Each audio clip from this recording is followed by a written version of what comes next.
জামায়াতের নেতৃত্বাধীন জোট থেকে ইসলামী আন্দোলন বেরিয়ে গেছে, এটাই এই মুহূর্তের সবচেয়ে গুরুত্বপূর্ণ খবর। গতকাল একটা ভিডিওতে কথা বলেছি এটা জামায়াতকে কিভাবে তার নির্বাচনের কৌশলে প্রভাবিত করবে। আজ একটু কথা বলতে চাই ইসলামী আন্দোলন আসলে আগামী নির্বাচনে তাকে কোথায় দেখতে পারে। নানান রকম প্রশ্ন আছে, কেউ কেউ এটাও বলার চেষ্টা করছেন যে বিএনপির কি তাকে কিছু ছাড় দিয়ে তার জোটে ঢুকিয়ে নেওয়া উচিত হবে কিনা, বা 2001 সালের একটা স্মৃতিও কেউ কেউ ফিরিয়ে আনার চেষ্টা করছেন, সেটা নিয়ে কথা বলতে চাই। এবং 2001 সালে তারা যা করেছিলেন সেটা করা এবার তাদের পক্ষে সম্ভব হবে কিনা। এখন পর্যন্ত তথ্য হচ্ছে তারা গতকালের আগের দিন যখন ঘোষণা করেছেন এই জোটে নেই, তখন তারা এককভাবে নির্বাচন করবেন বলে জানিয়েছেন এবং তারা কতগুলো সিটে ক্যান্ডিডেট দেবেন, যেগুলো দেয়া আছে সেটা তারা জানিয়েছেন। প্রথম বিএনপির কথা বলি, বিএনপির কি উচিত হবে ইসলামী আন্দোলনকে সাথে নেওয়া? জোটের রাজনীতি বলে যখন কোনো একটা জোটের উপর বিক্ষুব্ধ হয়ে একটা রাজনৈতিক দল বেরিয়ে আসে তাকে তার সাথে নেওয়াটা টেকনিক্যালি খারাপ না। এখন প্রশ্ন হচ্ছে বিএনপি একটা মধ্যপন্থী দল, ইসলামী আন্দোলন একেবারে ইসলামী শরিয়া কায়েম চাই এই ধরনের দল, এবং জামাতের কাছ থেকে বেরিয়ে আসার ক্ষেত্রে তারা এই আওয়াজটাই প্রমিনেন্টলি সামনে এনেছে। তাহলে একটা মধ্যপন্থী দলের কি একটা ইসলামী দলকে সাথে নেওয়া সম্ভব, এই ধরনের ইসলামী দল? উত্তর হচ্ছে খুব অসম্ভব তা না। ইনফ্যাক্ট বিএনপির সাথে জোটে একটা গুরুত্বপূর্ণ ইসলামী দল আছে, জমিয়তে উলামায়ে ইসলাম, আরও দুটো আছে সম্ভবত, কিন্তু তারা নিবন্ধনপ্রাপ্ত নয়। তো ফলে বিএনপি নেয়নি তা না, ইসলামী আন্দোলনকে নেওয়া যাবে না ব্যাপারটা এইরকম না, কিন্তু এখানে আমার মনে হয় নেওয়াটা কোনোভাবেই উচিত হবে না, বিএনপির আসলে প্রয়োজন নেই।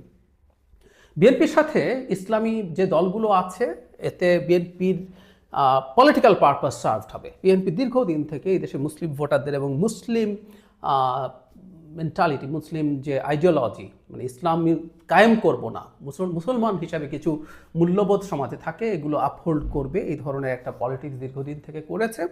সুতরাং তার এই ভোট ব্যাংক আছে, সেই কারণে কোনো ইসলামী দল না থাকলে জামায়াতে ইসলামীরা এই প্রচারণা প্রোপাগ্যান্ডা চালাতে পারতো যে বিএনপি এগুলো থেকে সব ছেড়ে টেড়ে কমিউনিস্ট হয়ে যাচ্ছে ইত্যাদি ইত্যাদি। সেটা আর হবে না এই দলগুলোকে রাখার কারণে।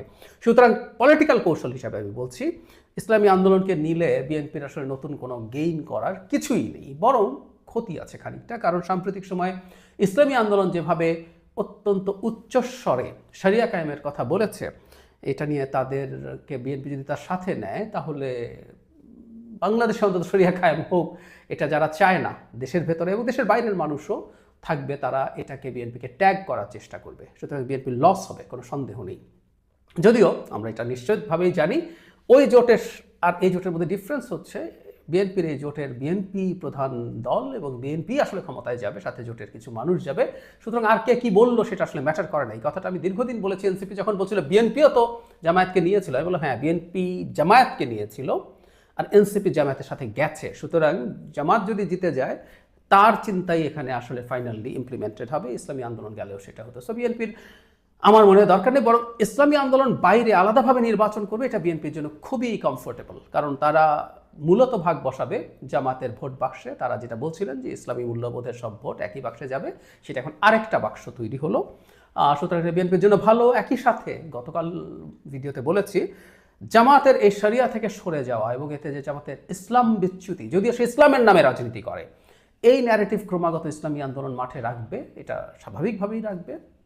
সেই রাখার কারণে যেটা হবে জামাতের ভোটে ক্ষতি হতে পারে। আর ওই যে প্যান ইসলামিক এক ধরনের চেষ্টা তারা করছিল, সব ইসলামী দল একসাথে আছে, সেটা সিনার্জিজম হওয়ার কথা ছিল, এখন সেটা তো কমবেই এবং আরও অনেক বেশি কমে যেতে পারে, মানুষের ইলুশন ভেঙে যেতে পারে। সো বিএনপির কোনো রকমেই কোনোভাবেই উচিত হবে না ইসলামী আন্দোলনকে তার সাথে নেওয়া, মানে তার কিছু আসনেও ছাড় দেওয়া।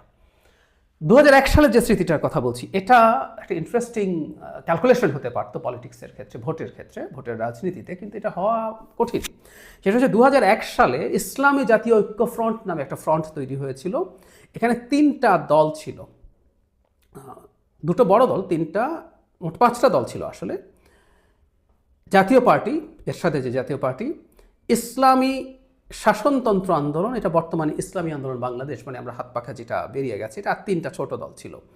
এরা 300 সংসদীয় আসনে 281টিতে প্রার্থী দিয়েছিল, 14টি আসনে জয়লাভ করেছে, 7.25% ভোট পেয়েছিল।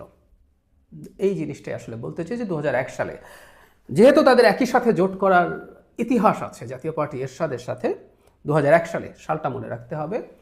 এখন এই পর্যায়ে এসে জাতীয় পার্টির সাথে একটা জোট করা তাদের জন্য কি সম্ভব? হলে কিন্তু খুব ভালো হতো আমার মনে হয়, একটা ভালো জোট, এবং তারা ভালো ফাইট করতে পারতো জামাতের সাথে। মানে ফাইট এখন হচ্ছে আসলে দ্বিতীয় কে হবে সেটা নিয়ে। ক্ষমতায় কে যে আমি বহুদিন ধরে বলছি, বিএনপি অকল্পনীয় বড় ব্যবধানে জিতবে। ইভেন স্বতন্ত্রকে যদি একটা দল ধরি, বিএনপি স্বতন্ত্রদেরকে, তারা সেকেন্ড হয়ে যাওয়ারও সমূহ সম্ভাবনা আছে যদি স্বতন্ত্র অনেককে বসে না যান। যাই হোক, এখন এই 2026-এর যে নির্বাচন, সেই নির্বাচনে আসলে জাতীয় পার্টির সাথে যাওয়ার ঝুঁকি নেওয়া ইসলামী আন্দোলনের জন্য কঠিন। কারণ হচ্ছে খুব বড় অংশের মানুষ এখনও জাতীয় পার্টির প্রতি যৌক্তিক কারণেই নেগেটিভ ধারণা রাখেন। তারা শেখ হাসিনার সাথে নির্বাচনে পার্টিসিপেট করে করে তারা তার সহযোগিতা পরিণত হয়েছেন। এই ধরনের ব্র্যান্ডিং আছে, ইসলামী আন্দোলনের বিরুদ্ধেও খানিকটা আছে। তারা লোকাল গভর্নমেন্ট অনেক ইলেকশনে পার্টিসিপেট করেছেন, কিন্তু ঘটনাচক্রে 24-এর ইলেকশনের আগে তাদের নায়েবে আমির বরিশাল সিটি কর্পোরেশন ইলেকশনে আহত হওয়ার পর তারা সব ইলেকশন থেকে উইথড্র করেন। ফলে 24-এর নির্বাচনে তারা যাননি শুধু না, গণঅভ্যুত্থানেও তাদের গুরুত্বপূর্ণ ভূমিকা আছে। ফলে ইসলামী আন্দোলনের জন্য আসলে এটা সোজা না জাতীয় পার্টির সাথে জোট করা, কিন্তু আমার মনে হয় তারা এই ধরনের একটা আলাপ আলোচনা করে দেখতে পারেন। আমাদের একটা কথা মনে রাখতে হবে, জাতীয় পার্টি নিষিদ্ধ দল নয়, জাতীয় পার্টির কর্মসূচি আওয়ামী লীগের মতো নিষিদ্ধ নয়। সুতরাং জাতীয় পার্টি নির্বাচনে থাকতে হবে, থাকবে, এবং যথেষ্ট নিরাপত্তা যদি জাতীয় পার্টিকে দেওয়া হয়, দিতে হবে আসলে সরকার এবং নির্বাচন কমিশনের এই ব্যাপারে সতর্ক থাকতে হবে। তাহলে এই জোট যদি হয়, এই জোট দ্বিতীয় স্থানের কম্পিটিশন করার সম্ভাবনা আছে, এটা উড়িয়ে দেওয়া যাবে না। কারণ জাতীয় পার্টি আওয়ামী লীগ না, জাতীয় পার্টি সহযোগী। আওয়ামী লীগের মানে এই রক্তাক্ত গণঅভ্যুত্থানের মূল দায় যেভাবে আওয়ামী লীগ যেভাবে তার মানে দেশের জনগণকে যেভাবে দমন পীড়ন করে হত্যা করে ক্ষমতায় থাকতে চেয়েছিল, তারপরও তো আওয়ামী লীগের গুড পার্সেন্টেজ অফ পিপল তার ভোটার রয়েই গেছে। সুতরাং বাংলাদেশে এটা ধারণা করা যায় জাতীয় পার্টির তুলনায় সহযোগী। সুতরাং তার যে ভোটার বেইজ, সাথে আমি এটা বলতে চাই আওয়ামী লীগেরও ভোট যোগ হতে পারে। ফলে এটা একটা ভালো ডিল হওয়ার সম্ভাবনা আছে যথেষ্ট। আমার মনে হয় তারা ভেবে দেখতে পারেন, আমি জানি না তারা ভাবছেনও হয়তো। বাস্তবতা একটু টাফ, 2001-এর বাস্তবতা এখন নেই, কিন্তু হলে তারা একটা ফর্মিডেবল কিছু হবে। কারণ ইসলামী আন্দোলন একা নির্বাচন করলে খুব ভালো কিছু তারা করতে পারবেন নিজেদের জন্য, সেটার সম্ভাবনা খুব বেশি না। সেই কারণে তাদের এই ভাবার সম্ভাবনা উড়িয়েও যান। একই কথা প্রযোজ্য জাতীয় পার্টির ক্ষেত্রেও। কারণ জাতীয় পার্টি একটা সময় বিভিন্ন জায়গায় তাদের যে ধরনের শক্তি ছিল, পরবর্তীতে আওয়ামী লীগের সাথে থাকতে গিয়ে, ক্ষমতার ভাগিদার হতে গিয়ে, ওটা আসলে আর কোনোভাবেই পলিটিক্যাল পার্টি ছিল না। ওটা আসলে জাস্ট সুবিধা আদায় করতে চাওয়া কিছু লোকের একটা নেক্সাস ছিল, এর বেশি কিছু না। তারপরও তাদের ছিটে ফোটা বা রেসিডুয়াল ভোট আছে, তারা যদি নতুন করে কাজ করেন, আওয়ামী লীগের ভোট যোগ হয়, জাতীয় পার্টিও যদি ইসলামী আন্দোলনকে অ্যালাই হিসেবে পায়, তাদের জন্য এটা খারাপ হবে না।